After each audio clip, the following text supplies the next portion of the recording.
Añoranzas de electricistas, de Víctor Manuel Sánchez. La historia de los electricistas nos permite encontrar una trayectoria política de su presente.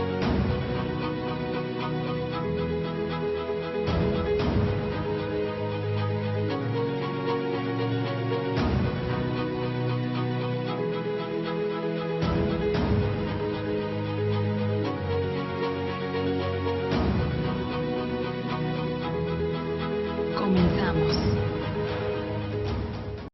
Buenos días, de nuevo el lunes, en otra añoranza de electricistas.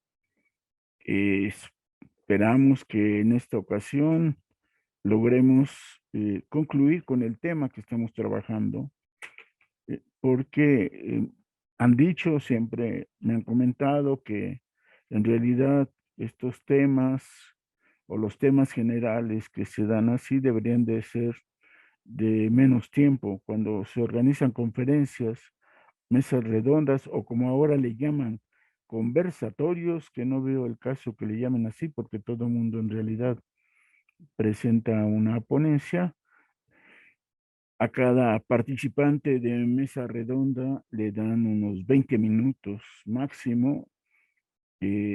Tienen 2 intervenciones, máximo 3 de 20 minutos. La primera de 20 minutos, la segunda de 10, y entonces al parecer la opinión es que se desconcentran los oyentes, los escuchantes, los que revisan estos trabajos de la historia del Sindicato Mexicano de Electricistas. Pues entonces ya llevamos con esta 3 sobre el tema de la unidad sindical en 1965 de 2 de los 3 sindicatos electricistas, los 2 que se acompañan, que tienen objetivos comunes, que miran la unificación y la industria eléctrica con la propia mirada de los electricistas mexicanos, y que en ambos dicen lo hacen por el amor a la patria. Son sindicatos patrióticos, aunque ellos se llaman sindicatos revolucionarios. Aquí hemos dicho que el tema de revolucionario tiene que ser revisado, porque están dentro de una concepción ideológica nacional. Los propios gobiernos mexicanos desde 1917 se llaman revolucionarios. Y ahí hay un enfoque completamente diferente. Eh, la discusión político-ideológica de la revolución o los sindicatos revolucionarios tiene que ser revisada, tiene que adentrarse, ubicarse en otro, como dicen ahora, paradigma, no el de los gobiernos revolucionarios. En fin, agradecemos como siempre, como todos los lunes, por supuesto, agradecemos al equipo de Radio ESME y en nuestro caso a nuestro representante de Radio ESME, que siempre nos está atendiendo y es el que revisa, checa y permite que ustedes en las redes sociales del ESME puedan ver las añoranzas de electricistas. Iván, gracias. Pues bien, empezamos el tema que hemos estado tratando y solo quiero retomar 2 cuestiones en que finalizamos la vez pasada, un poco para que, aunque lo mencioné, debe de quedar claro. Uno es que debe de haber una organización sindical que revise, que vigile, que tenga en su poder democrático el gasto sindical. Yo decía, si lo traté de aclarar un poco, pero el punto es que dice que aquí los presupuestos serán tratados en asambleas generales. En esta perspectiva, el sindicato, en este trabajo que proponen los 2 sindicatos, dicen que sean asambleas generales. Aquí no tenemos la propuesta original de esos tiempos. Hubo una por parte del sindicato de un estatuto general cuando los sindicatos estuvieran unidos, y esa presupuesta de estatuto general, esa propuesta no la conocimos. Lo llegué a tener en las manos, pero no sé por qué razón no pude tener copia. Y aquí uno supone, como ahora, que sería un congreso. Y el punto sería cómo a ese congreso llega el control sindical de cómo se manejan las cuotas sindicales, cómo se elabora un presupuesto. Y solo dije la vez pasada que debería ser de las bases, es decir, desde los presupuestos de la base sindical, que podrían ser organizaciones departamentales, o sea, estar organizados los trabajadores desde departamentos, después las asambleas seccionales, asambleas regionales, y después llegar a la asamblea general o en su caso al Congreso.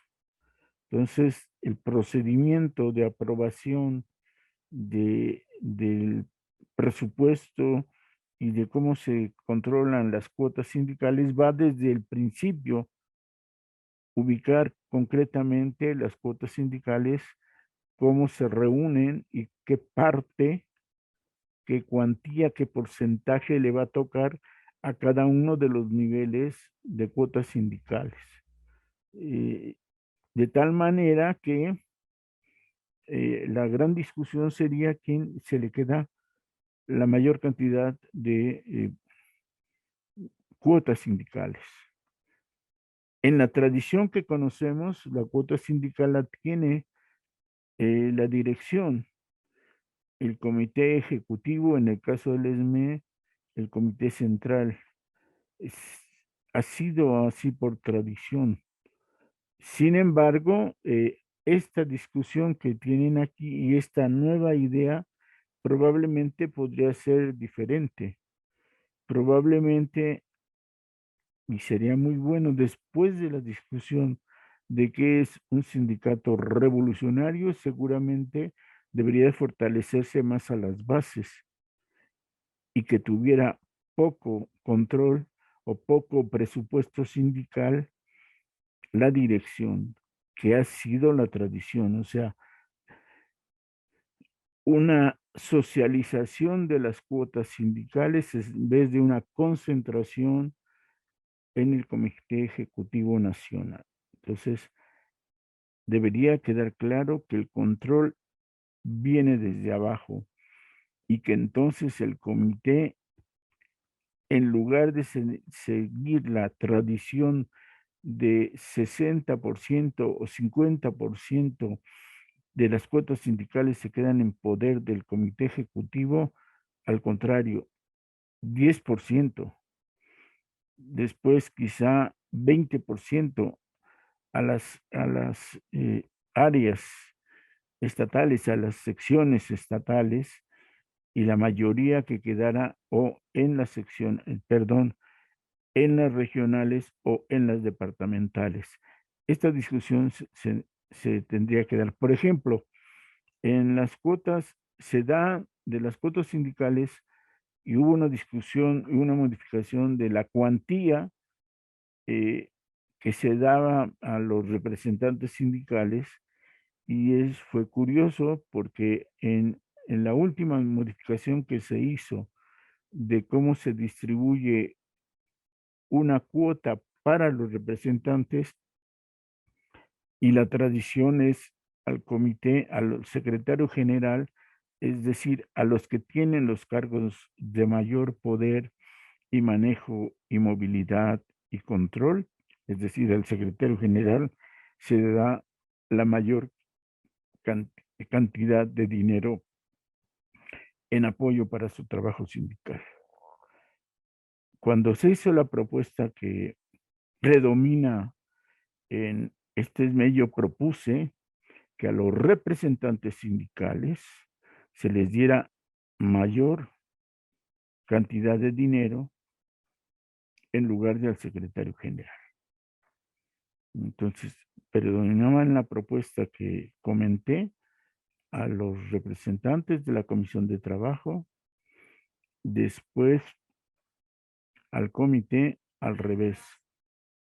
El secretario general la menor cantidad, los que seguían un poco más, y entonces a la inversa de cómo están los estatutos, ese era el apoyo que se le debería de dar a los representantes sindicales. Sí, una cosa es simple. Los miembros de la dirección tienen incluso de por sí una capacidad de mostrar, por ejemplo, notas fiscales para ciertas cosas que tienen que hacer y por su propia capacidad de que ya tienen, por ejemplo, automóviles al servicio del sindicato con que ellos se transportan o el pago de las gasolinas. Sin embargo, los representantes departamentales, que en el caso de el ESMED, un departamento, por decir secretarias o por decir eh, construcción, sus departamentos, sus áreas, sus secciones y están en toda la compañía y tendrían que movilizarse para ubicar las necesidades de cada uno de los departamentos, ¿no? Creo que en el taller eléctrico, por ejemplo, solo había 3 talleres eléctricos y bueno, estaban distantes uno del otro. El representante departamental de ellos tendría que localizarse y moverse a los 3 lugares. Entonces, quienes más distantes eran sus actividades sindicales, recibían menor dinero, menor presupuesto de las cuotas para cumplir con sus tareas sindicales. Por eso era la propuesta igual en este. Hay una idea de un control sindical del gasto de las cuotas y la distribución. Esa es una buena propuesta. Pero, insisto, la distribución de las cuotas sindicales, el control del gasto sindical y su distribución está siempre pensado a la usanza de la democracia burguesa, donde los representantes, en este caso el comité, tiene mayor, yo diría, uso y abuso de las cuotas del presupuesto sindical. Y aunque aquí está asentada la idea de que sean las asambleas, sí habría que discutir que la socialización del poder, como la socialización de las cuotas sindicales, deben de permitir una perspectiva diferente. Y la otra cuestión que quería referir, insisto, lo trato, pero quisiera que quede claro, en educación física, cultural y artística y moral, sí tendríamos que ver cómo está aquí en la segunda frase, tendiente al fortalecimiento de su conciencia sindical.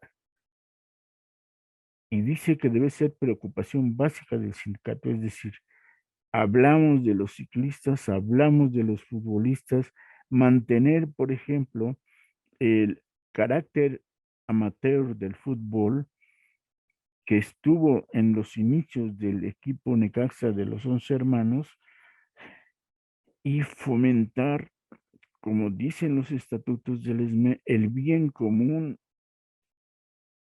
sobresaliendo al bien personal.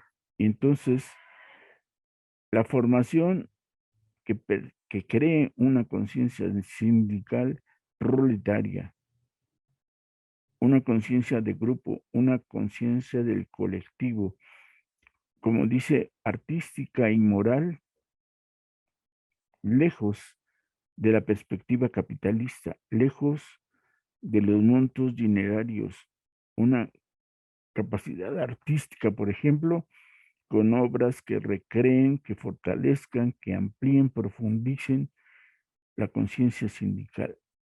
Y yo, en vez de eso, la vez pasada, comenté que la carrera ciclista Necaxa Distrito Federal era importante, pero o que el equipo el Necaxa era muy bueno en su momento. Sin embargo, en la segunda frase del párrafo se insiste en cómo lograr que esta educación física, cultural y artística proponga su conciencia cívica. Y recordé, por eso después, y lo insisto, que en los años, a fines de los 30 se creó el Teatro de las Artes, desde una perspectiva socialista, que Sekizano incluso diseñó el Auditorio de Artes 45 desde una perspectiva teatrera popular, para teatro popular, teatro de los propios trabajadores, teatro con obras de significativo socialista. Sekizano venía de Japón para fortalecer ese tipo de teatro, y el Teatro de las Artes que se funda desde el ESME con los mejores músicos, con los mejores bailarines, con los mejores diseñadores de escenarios, y todo al servicio de un teatro para el pueblo. Esto es lo que yo quería resaltar, que dice, es una preocupación del nuevo sindicato, un fortalecimiento para su conciencia sindical. Es decir, lo artístico va acompañado para fortalecer esa conciencia, y por supuesto yo agregaría la formación político-sindical o político-ideológica que creara esto. Entonces sí sería interesante que se tomara en cuenta y cómo va a ser esto. Probablemente, efectivamente, se tratara de eh, lo físico, lo cultural, lo artístico, sí, para presentarle a los compañeros, pero la idea, la propuesta de Sekizano, habría que volverla a retomar, que se tuvo, insisto, a fines de los 30 y principios de los 40. Ya elaboré una añoranza electricista hablando del teatro del pueblo de esa época, y cómo se fortaleció de manera increíble, como nunca antes. Yo creo que la vanguardia de la cultura y eh, de la formación artística se dio precisamente desde la propuesta de Teatro del Pueblo. Insisto, iba Silvestre Revueltas para aportar la música para el Teatro del Pueblo, iba Sekizano como director de teatro, eh, los mejores escenógrafos. Miren, ahorita se me olvida el nombre, lo busco y les digo la siguiente vez. Y por ejemplo, quien formó a Amalia Hernández, que hoy se reconoce como la principal eh, bailarina, directora de la danza mexicana, no fue ella. Ella viene ya formada desde el Teatro del Pueblo por una profesora de danza, una artista de la danza, que ahorita olvido el nombre, pero era norteamericana, y que estuvo como original y principiante, y ella fue la que crea la danza, la nueva etapa de la danza contemporánea en México, donde Amalia Hernández aprendió. A su vez, esta danzarina norteamericana llegó a ser la esposa de Sekizano. Hicieron una pareja de tal manera que surgió una propuesta proletaria para estas concepciones. El teatro o auditorio de Artes 45 fue propuesto y hecho desde la perspectiva de un director de teatro. Bueno, en otra ocasión retomamos, pero esto quería tratarlo para que no se nos olvide. Nos quedamos en esta parte de que dice, ante la reestructuración e integración de la industria eléctrica,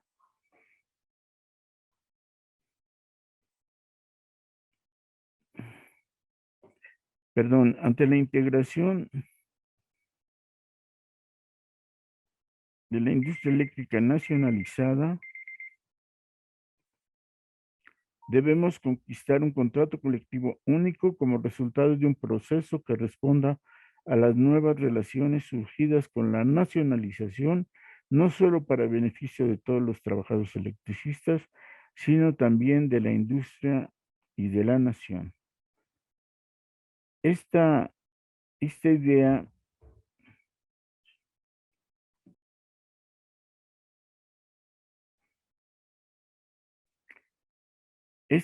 está más bien tratada cuando se ha propuesto la gestión industrial. Cuando se propuso ya que iba a haber reuniones de los tres sindicatos, cuando se hace en 1963 la primera propuesta de unidad sindical, uniendo estatutos y contratos, se dijo, se analiza y estudia el mejor contrato colectivo y de los otros dos, lo que no contenga ese contrato colectivo, se va a armar la propuesta, ¿no? Y entonces es un proceso que responde a las nuevas relaciones surgidas con la nacionalización para beneficio de todos los trabajadores electricistas y también de la industria y de la nación. Aquí, por supuesto, tiene uno que aprender que el beneficio de la industria y de la nación viene a partir de un programa, de un plan de integración de la industria. Hace un poco diferente las cuestiones, porque si se participa en la productividad y en la gestión industrial por los propios trabajadores desde los departamentos y secciones, no solo en la dirección, entonces va a estar una industria íntegra al servicio de la nación. Una industria interconectada, como finalmente se logra, que responde a la calidad y necesidades de la nación.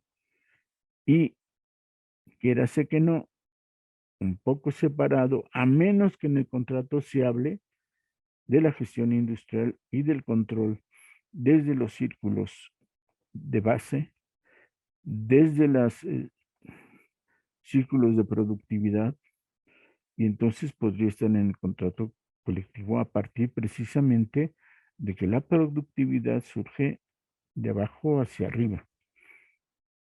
Y bueno, entonces ya hubo una propuesta también, como había dicho, respecto a los estatutos, una propuesta de contrato colectivo con esta perspectiva de escoger las mejores cláusulas de los contratos colectivos para armar. No había otra discusión. Todos estaban de acuerdo en esa propuesta en 1963. Aquí se retoma que haya un contrato colectivo. Consideramos que debe ser preocupación, retomamos la lectura, una constante preocupación del sindicato, la unificación de todos los electricistas y del movimiento sindical nacional. Trabajaremos por alcanzar esta meta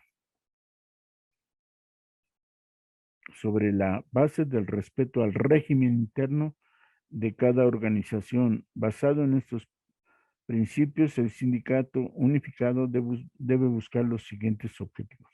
Bueno, lo curioso es que en el párrafo anterior trabajaremos para alcanzar esta meta sobre la base del respeto al régimen interno de cada organización. Aquí no están hablando de fusión.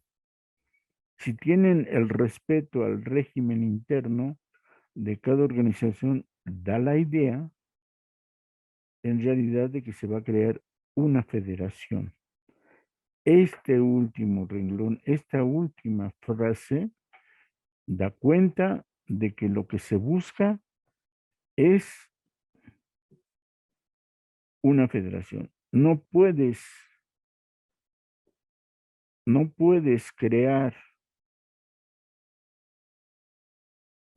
crear eh, un sindicato unido si dices que el régimen interno de cada organización es la base.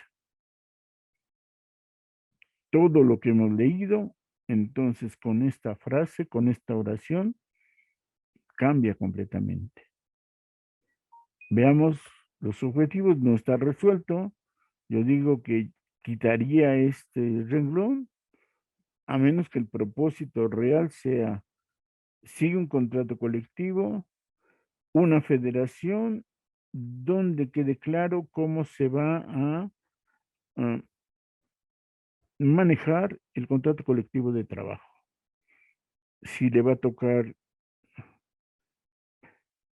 pues no sé si se podría, de cada 2 años lo maneja uno de los sindicatos y quede establecido en los estatutos de la federación, pero no puedes mantener esta última frase, respeto al régimen interno. Y no puede ser. Entonces tiene que ser unificación, donde el régimen interno de cada organización desaparece y se adopta un régimen interno para todo el país, para todas las secciones y para las asambleas y para las asambleas departamentales, seccionales, regionales y la Asamblea Nacional. Esto realmente, tal cual, confunde. Se les fue, no creo estarlo leyendo equivocadamente. Bueno, los objetivos, eh, quizás sea esta parte, diría hipotéticamente, lo que va a evitar que en ese momento se unifiquen los sindicatos. Objetivos. Regresamos a la lectura. La 1, la reestructuración unitaria de la industria eléctrica nacionalizada y el establecimiento de nuevas relaciones de producción, que como hemos visto en estos motivos, no han quedado claros y debió profundizarse en el asunto de nuevas relaciones de producción a partir de gestión desde la base, socialización de la gestión industrial mínimo de la región o de los estados. Y convendría de la región porque la región norte es muy diferente, la región norte del país es muy diferente al sureste o al sur. El centro es muy diferente. El centro es, como siempre hemos dicho, la mayor concentración de usuarios, la mayor concentración de usuarios grandes, los grandes consumidores están en el centro y la concentración del poder político nacional es en el centro. Entonces las regiones son diferentes y las relaciones de producción tienen que estar basadas en este reconocimiento de las distintas formas de organización industrial. Segundo punto habla justo de esto, el establecimiento de una gestión industrial que conjugue la intervención del Estado con la participación obrera. Perfecto. Yo agregaría desde las regiones, desde las 6 regiones en que puede vivirse el territorio nacional. Tercero, la definición de una política nacional en materia eléctrica que racionalice al máximo el aprovechamiento de los recursos eléctricos y extienda los beneficios de electricidad al mayor número de mexicanos dentro del menor tiempo posible. Entonces, es una distribución para que la electricidad llegue a todo el territorio, especialmente a las zonas rurales y marginales de las zonas urbanas. Cuarto objetivo, adecuada organización del trabajo con la finalidad de elevar la producción de la industria y la productividad de los trabajadores en beneficio del país y que redunde de igual manera en el incremento de las prestaciones sociales y económicas de los trabajadores. Yo aquí diría, depende si hemos seleccionado las mejores cláusulas de los contratos colectivos y que la productividad surja de la gestión industrial compartida, de los círculos de calidad de los trabajadores. Quinto, ajuste y nivelación de los puestos que realicen actividades similares con los aumentos de salarios correspondientes. Esto es a trabajo igual, salarios iguales en todo el país. Es decir, un peón de construcción que trabaje en el norte como en el sur debería de ganar lo mismo, ¿no? O aumentos de salarios correspondientes. Pero si hay una gestión diferenciada, desigual y combinada, porque cada región tiene determinadas condiciones diferenciales, entonces habría que, desde la gestión, reconocer quizá por los círculos de productividad obreros, plantear este asunto. O sea, el norte donde hay demasiado calor o un calor diferente que en el sur, probablemente la actividad de trabajo contemple circunstancias diferentes. Pero aquí la idea es que cada actividad de trabajo, cada responsabilidad o definición de trabajo, sea secretaria, tabulador, peón de construcción, trabajador de líneas aéreas, deben de ganar y deben de tener los mismos aumentos de salarios. Sexto, un contrato colectivo único que generalice en beneficio de todos los electricistas las conquistas obtenidas en los actuales contratos colectivos existentes. Bueno, un poco es lo de arriba, otro es que las conquistas obtenidas en los actuales contratos colectivos, ya esta redacción habría que cambiarla, pero se entiende, pues, se entiende, aquí si viene la idea de que todas las conquistas que benefician estén en un solo contrato colectivo. Y acá en el quinto y el sexto me parece que son semejantes por la escala móvil de salarios para defender el poder adquisitivo, y pues acá también va a haber los aumentos de salarios correspondientes. En fin, quizá la idea es tratar de que una de las propuestas como la escala móvil de salarios, cada que haya inflación o aumento de los precios en los bienes de consumo popular o sea correspondiente a este punto. Y bueno, detallar. Octavo, por la ampliación y mejoramiento de la Ley Federal del Trabajo. Una idea que siempre se ha propuesto desde que surgió la Constitución y por supuesto en 31 con la Ley Federal del Trabajo. Noveno, la resolución del problema de la vivienda y la adopción de programas para el descanso, la cultura física y el estímulo cultural de los trabajadores y de sus familiares.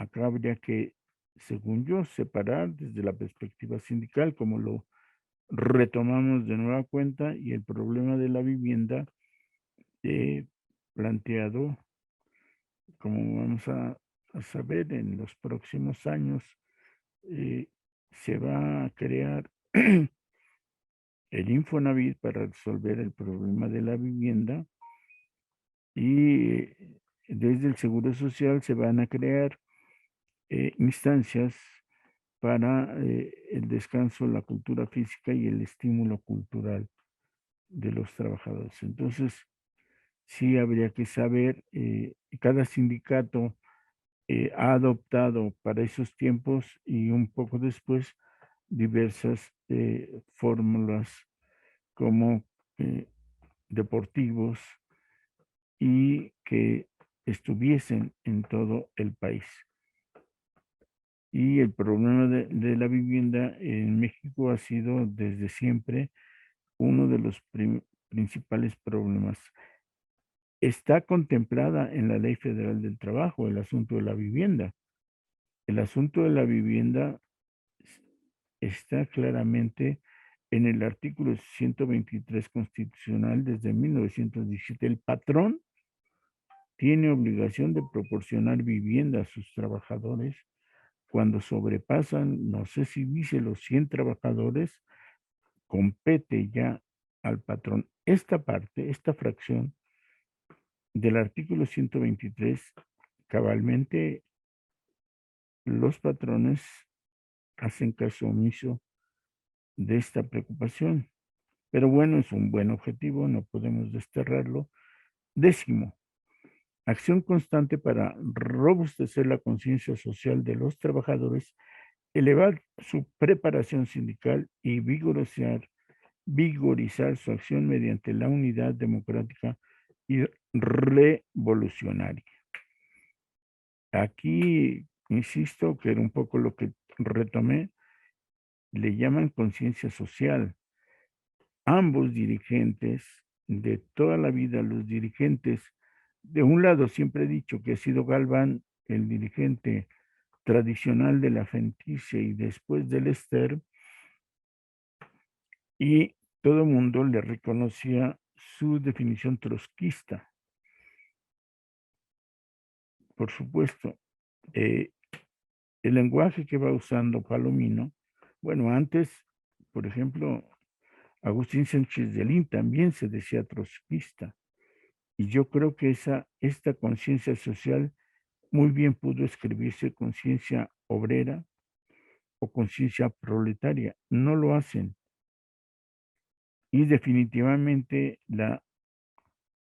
este lenguaje, como les he dicho, de lo revolucionario, es muy discutible en el caso de México. Es muy, muy discutible porque no están hablando desde una perspectiva del comunismo, del marxismo, para decirlo con mejor claridad, sino de la ideología que se usa, que se tiene presente en México, que es el de la Revolución Mexicana. Entonces, contiento tomar acción de la unidad democrática y revolucionaria. Lo democrático probablemente sea democrático burgués, la democracia representativa, y no lo sería sino una democracia socialismo del poder, la socialización del poder, si fuera revolucionaria con otra perspectiva. Bien, entendemos que en la discusión podría entenderse cabalmente este asunto de la conciencia social y esta visión que se estaba dando hasta esos momentos. 11. Establecimiento y conservación de relaciones fraternarias y solidarias con todas las agrupaciones obreras del país y del extranjero. Perfecto, de hecho, estas dos organizaciones, incluso la otra, cada una ha tenido su forma de actuar respecto al país y respecto al extranjero. En los hechos sabemos que estas dos organizaciones sindicales, SME y ESTER, que están proponiendo estas bases de organización de la fusión sindical, han tenido sus vertientes características y que justo vienen trabajando en pro de estas relaciones fraternales y solidarias a través de la CNT, la Confederación Nacional de Trabajadores, y que el Sindicato Nacional que dirige Francisco Pérez Ríos está trabajando también del lado de la CTM. Diríamos en términos teóricos que las tres organizaciones sindicales, cada cual desde su perspectiva, fortalecen las relaciones fraternales y solidarias. 12.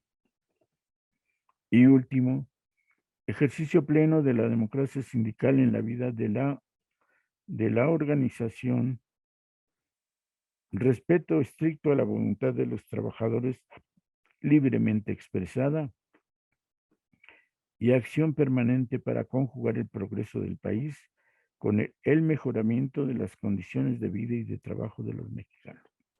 Estos son los objetivos que podríamos decir en términos generales tienen una perspectiva unitaria de integración para la industria y democrática para la unidad sindical. Nos falta el último punto que dice, en consecuencia, la estructura y el funcionamiento del sindicato unificado corresponderá a las siguientes bases organizativas.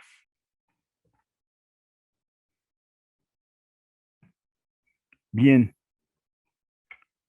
las bases son las siguientes. A, la elección de todos los dirigentes sindicales mediante el voto universal, directo y secreto de todos los miembros activos del nuevo sindicato. Por cierto, hay dos cartas que están en el trabajo que les voy a entregar a través de Radio ESME para que vean cómo se convocaron tanto, déjenme ver si les puedo poner en pantalla la otra. La que acabo de mostrar es la carta dirigida a Galván y esta es la carta dirigida, perdón, esta es la carta dirigida a Luis Aguilar Palomino por Rafael Galván y la otra es la respuesta que da Luis Aguilar Palomino a Rafael Galván.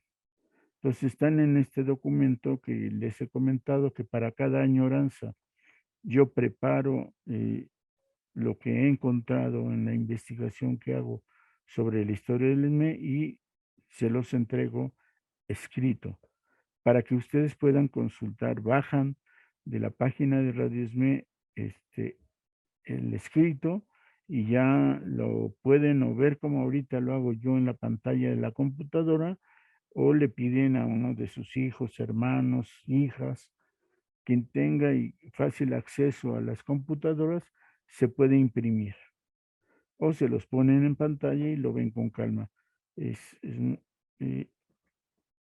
muy fácil ver en pantalla como lo estoy haciendo para que puedan consultar y criticarme todo lo que quieran, porque es necesaria la crítica, porque solo con la crítica se avanza en el conocimiento. Entonces dicen, no es cierto, el compañero Víctor se equivocó, porque yo ya leí el inciso B y él se equivocó en su interpretación. Perfecto, de eso se trata estas añoranzas de electricistas, que ustedes me critiquen, que aporten, que me corrijan, porque la historia que yo les estoy contando puede tener errores. Y para que ustedes vean y tengan una crítica oportuna, pues ahí está el documento. El único esfuerzo que les pido es que entren a la página de Radio ESME, localicen dónde están los documentos de las añoranzas de electricistas y que entonces lo tengan en su poder y digan, estimado compañero Víctor Sánchez, su historia a través de los mismos documentos que nos da, su interpretación está equivocada. Y pues de modo tengo que reconocerlo. Por lo pronto me expongo, les expongo los documentos a través de los cuales yo vengo haciendo la historia del ESME. Todas las añoranzas de electricistas están basadas en documentos tanto del ESME, tanto de la empresa, tanto publicados en los periódicos de México, en los archivos. Entonces, uno tiene, digamos, por oficio, cada uno de ustedes tiene su oficio, su profesión, su trabajo, plomero, electricista, albañil, peón, secretaria, operador, y yo tengo el de, soy sociólogo, que me ha gustado la historia del sindicato, por supuesto. Mi primer trabajo es el libro que se llama Surgimiento del Sindicalismo Electricista y que acaba de sacarse una nueva edición por Editorial Viceversa. En Editorial Viceversa, a través de la computadora, pueden pedir y comprar el libro. O está en Amazon, que son las formas contemporáneas electrónicas para hacer compras. Entonces, desde ese primer libro, lo que me enseñó mi profesor Ricardo Pozas fue que la historia concreta se hace desde la situación concreta y desde los propios documentos de los trabajadores en este caso. Y he procurado corresponder a esas enseñanzas. Y la otra parte que nos han enseñado es que le regresemos nuestra investigación a los trabajadores. Hoy, este retorno de la historia, de mi conocimiento que he hecho de la historia del ESME, se la regreso a través de estas añoranzas de electricistas y de cada documento. Cada añoranza de electricista tiene un trabajo hecho. La próxima semana, ay no, todavía no. Luego les digo. Bueno, dicho lo cual, cerramos el paréntesis y dice, inciso B. Recuerden que estamos en los asuntos de las bases organizativas. Primero, a todo mundo se elige por voto secreto, universal y directo. B. Las asambleas de los trabajadores en todos sus niveles resolverán fundamentalmente sobre la actividad sindical correspondiente. Yo le agregaría y el contexto sociopolítico que a cada uno les corresponde, para tener una mirada política y social desde los niveles donde están los trabajadores. No solo una perspectiva, sino sobre todo una mirada también. Entonces tiene que haber una mirada, insisto, del contexto sociopolítico. No solo centrar la discusión del trabajo, desde el trabajo, por el trabajo, de la actividad productiva. También tiene que tenerse una mirada sobre sobre lo que pasa en el país y sobre lo que pasa al nivel que se está proponiendo las asambleas de trabajadores. En el estatuto del ESME se plantea que los departamentos y que incluso los grupos sindicales que se fomenten y crean dentro de la organización tienen que tratar necesariamente la política sindical y la política del propio sindicato. Esa es la mirada que tenga el comité sobre los asuntos políticos nacionales, tiene que ser estudiada y criticada desde las asambleas departamentales, regionales, seccionales y estatales. Esto es lo que falta aquí aclarar. Debería de ser no solo la actividad sindical correspondiente, sino el contexto sociopolítico a cada nivel. Inciso C. El manejo honesto y apropiado de los fondos sindicales ajustado a la autorización previa de las asambleas sindicales correspondientes y el rendimiento de cuentas a su propia asamblea. Entonces, de acuerdo, un manejo honesto y apropiado de los fondos para evitar los fraudes, los robos, los excesos de los dirigentes, de los representantes sindicales. El control presupuestal de cada nivel que se tenga y, como decíamos, una clara visión de cómo se distribuyen las cuotas sindicales. Inciso D. Revisión de las cotizaciones actuales tendiendo a bajar su porcentaje de acuerdo con las necesidades de la nueva estructura sindical. Miren, aquí hay una perspectiva de que cualquiera que sea la cuota sindical debe ir a la baja. Va de acuerdo a lo anterior si hay un manejo honesto, racional y apropiado de las cuotas sindicales, por tanto, puede proponerse que las cuotas vayan bajando. No hay, me impresiona que diga atención a los usuarios, que hubiera, como antes del último inciso, revisión de las tarifas eléctricas actuales tendiendo a bajar su porcentaje de acuerdo a las necesidades del pueblo mexicano o de acuerdo al desarrollo social del país, no solo económico, sino social, y que haya un vínculo a través de esta actividad de la vigilancia y propuesta de bajar las tarifas sindicales, que haya un vínculo con el público, con los consumidores, con los usuarios del pueblo. Lástima que no esté. Último inciso, supresión de la cláusula de exclusión.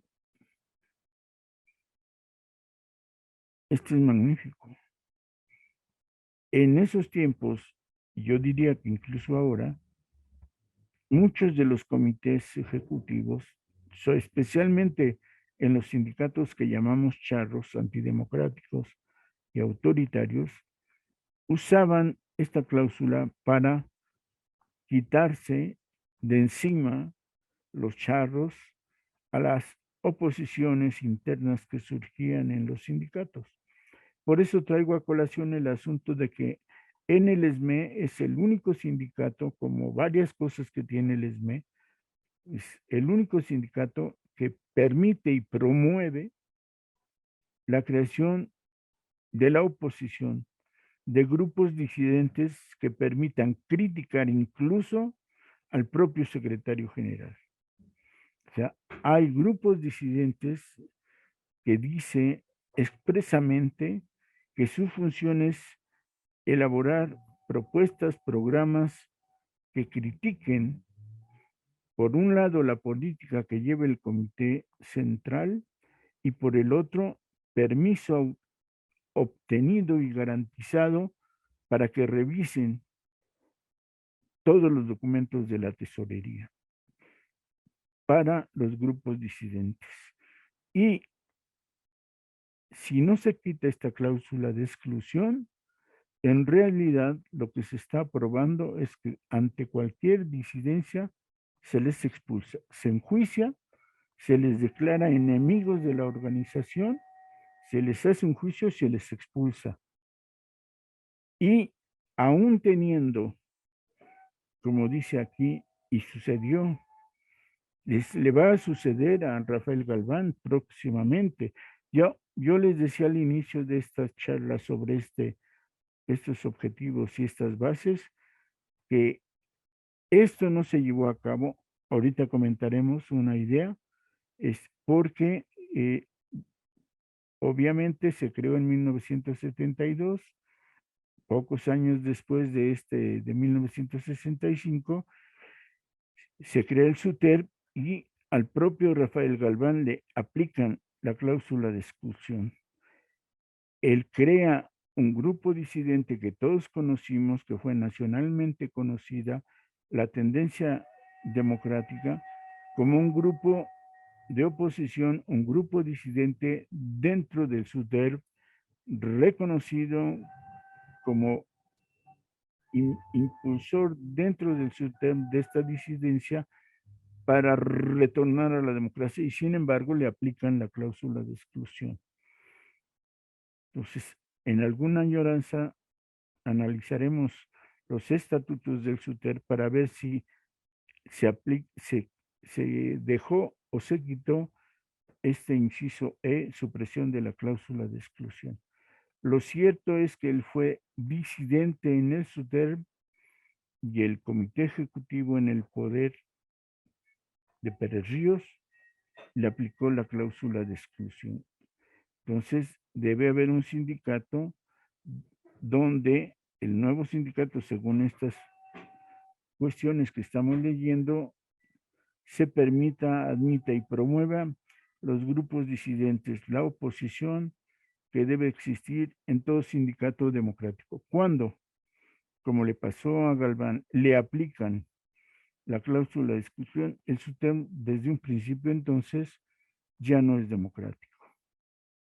Y aquí contra eso se están proponiendo estas bases entre el ESME y el dice, enseguida retomamos, estas bases mínimas corresponden a las ideas que los sindicatos mexicanos de electricistas y de trabajadores electricistas de la República Mexicana, o sea, ESME y ESTER, postulan para presidir su proceso unitario y presentan a la consideración de todos los trabajadores electricistas del país, sin excepción, que surja, como todos esperamos, la organización única de los trabajadores electricistas para afirmar sus intereses colectivos y mejorar la defensa de sus derechos a la vez que contribuya a la reestructuración democrática del movimiento sindical mexicano.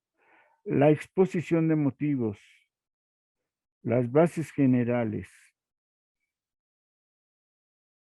y objetivos enunciados fueron aprobados por los comités central y nacional de los sindicatos mexicanos de electricistas y de trabajadores electricistas de la República Mexicana, así como por las comisiones designadas expresamente como un acuerdo en principio para iniciar el proceso de fusión de ambas organizaciones y por decisión común se entrega al conocimiento y por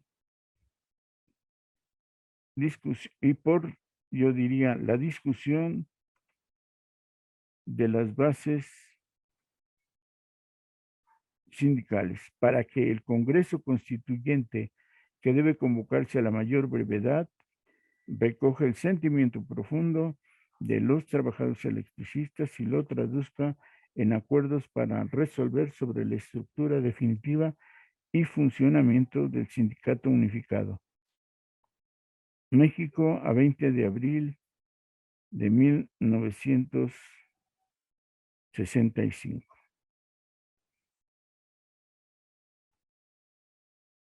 Estos, ese es abril del 65. ¿Por qué? ¿Por qué no se dio? Aquí nos falta saber esta idea, qué fue lo que pasó, por qué si en 65 ya estaban todos de acuerdo, no se logró que se diera la unidad y tenemos, por supuesto, nuestra hipótesis, que es muy clara. Hemos comentado, en 1965 se está dando una batalla a nivel nacional por la democracia sindical.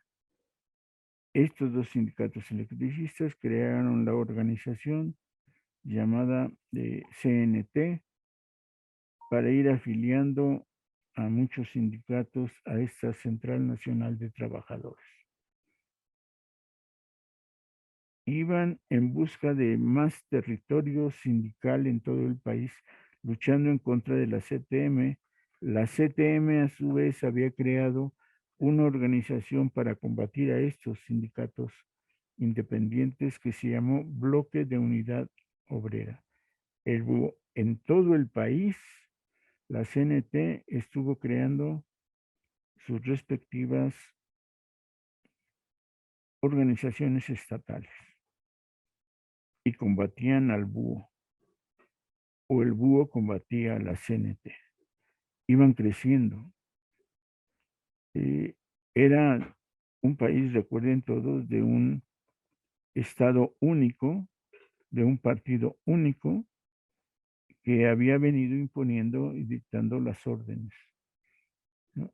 La nacionalización de la industria. Bueno, este es un punto, ¿no? Hay en el país una lucha constante, perdón, por la democracia sindical a través de estos son sindicatos y su central. Tiene sindicatos importantes y van avanzando. Punto número uno. Punto número dos.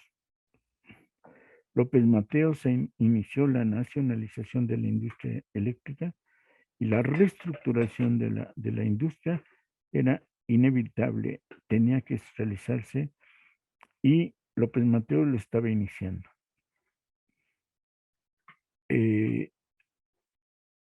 Los dos sindicatos proclaman que les den participación en esta discusión de cómo se va a estructurar la nueva industria eléctrica.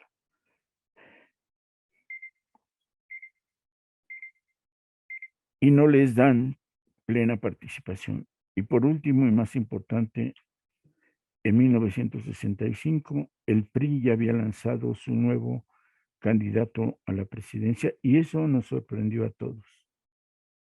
Ambos sindicatos llevaron la propuesta al PRI a su convención nacional para denominar un candidato. Se discutió en las asambleas de los electricistas y se propuso un candidato. Y ambos fueron a la convención del PRI a proponer a Gustavo Díaz Ordaz como su candidato. Para mí, este es el punto crucial de que no se avanzó.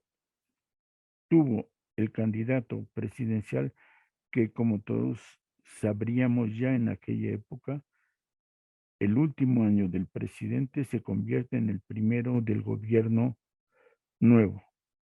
Es decir, propiamente es el año que López Mateos le daba la batuta para dirigir a Gustavo Díaz Ordaz. Gustavo Díaz Ordaz les ordenó fuera la división Búho-CNT y en efecto en 66 se crea el Congreso del Trabajo. Es notorio que eso sucede. Ya veremos cómo se crea el Congreso del Trabajo, pero eso sucedió. A ambos dirigentes, o quizá a ambos sindicatos, les ofrecieron candidaturas, 2 a cada uno. Rafael Galván acepta y se convierte en senador. Tendré que buscar al pie juntillas, pero Palomino no acepta y que yo sepa no hubo ningún miembro del ESME en la Cámara de Diputados o en la Cámara de Senadores. Es decir, son copartícipes de la política del PRI, especialmente del presidente.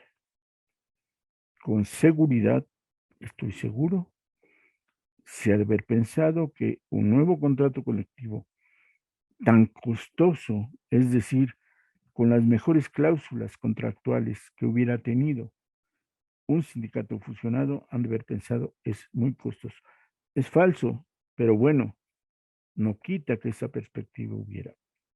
Con seguridad, con hipótesis, si quieren, yo digo que al presidente no le gustó que la fusión y la creación de un sindicato mayoritario en poder o dirigido por dirigentes democráticos, no revolucionarios, ya he insistido, no son sindicatos revolucionarios, pero sí pueden ser democráticos y probablemente honestos. ¿Qué sucede si se unen?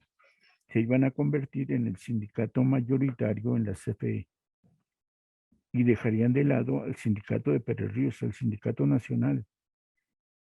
Eso seguramente es lo que determinó que Díaz Ordaz parara en alto, no más, la unidad del ESME con el externo.